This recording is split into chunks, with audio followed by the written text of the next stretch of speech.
સુરેન્દ્રનગર મહાનગરપાલિકા ચૂંટણીને લઈને ભાજપે જોરદાર શક્તિ પ્રદર્શન કર્યું છે।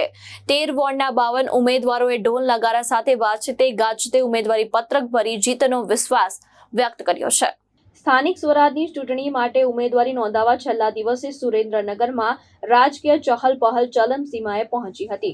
સુરેન્દ્રનગર મહાનગરપાલિકાની 13 વોર્ડની 52 બેઠક માટે ભાજપના ઉમેદવારોએ ઉત્સાહભેર ઉમેદવારી નોંધાવી હતી।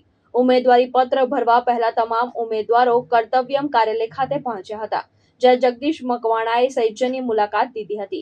તેમણે તમામ ઉમેદવારોને મોઢું મીઠું કરાવી શુભેચ્છા પાઠવી હતી અને શિસ્તબદ્ધ રીતે ચૂંટણી લડવાની સૂચના આપી હતી। ત્યારબાદ ઉમેદવારો માતાજીના આશીર્વાદ લઈને ઢોલ નગારા તાલે રેલી સ્વરૂપે ઉમેદવારી પત્ર ભરવા પહોંચ્યા હતા। સમગ્ર કાર્યક્રમમાં ઉત્સાહ અને જીતનો વિશ્વાસ સ્પષ્ટ રીતે જોવા મળ્યો હતો। ઉમેદવારોએ વિકાસના મુદ્દાઓને કેન્દ્રમાં રાખીને જનતા વચ્ચે જવાનું અને સરકારી યોજનાઓનો લાભ છેવાડાના માનસ સુધી પહોંચાડવાનો સંકલ્પ વ્યક્ત કર્યો હતો। સ્થાનિક સ્વરાજ્યની ચૂંટણીના ફોર્મ ભરવાના આજે છેલ્લા દિવસે સુરેન્દ્રનગર મહાનગરપાલિકામાં ભારતીય જનતા પાર્ટીના 52 ઉમેદવારોએ ઉમેદવારી પત્રો અલગ અલગ જે કચેરીઓ છે એમાં રજૂ કર્યા છે। સાથે સાથે આ વઢવાણ વિધાનસભાના 3 જિલ્લા પંચાયત સીટ અને 16 તાલુકા પંચાયત સીટના ઉમેદવારી પત્રો પણ ઉમેદવારોએ રજૂ કર્યા છે।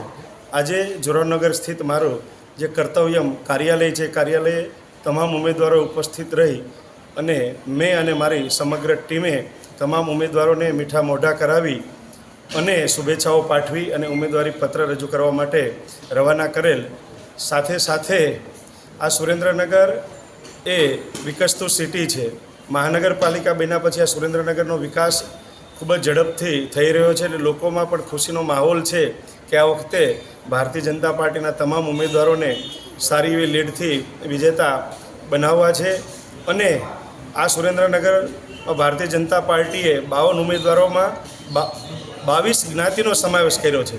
સાથે સાથે જે આ વઢવાણ તાલુકાની 3 જિલ્લા પંચાયત અને 16 તાલુકા પંચાયત એના 19 ઉમેદવારોમાં પણ 11 જ્ઞાતિઓનો સમાવેશ કરી અને તમામ સમાજને સાથે લઈને ચાલવાવાળી જે ભારતીય જનતા પાર્ટીએ એક ઉદાહરણ, એક દાખલો સ્થાપિત કરી અને પુનઃ તમામ સમાજને જોડી અને ઉમેદવારી બનાવવા માટેનો એક અવસર આપ્યો છે। આપ મીડિયાના મિત્રોના માધ્યમથી જે રીતે સુરેન્દ્રનગરનો વિકાસ થઈ રહ્યો છે એ આપણા દ્વારા પણ લોકો સુધી પહોંચે એ અપેક્ષા સાથે આપ સૌનો આભાર। મહેશ ઉતેરિયા, દ્રષ્ટિકોણ ન્યૂઝ, સુરેન્દ્રનગર।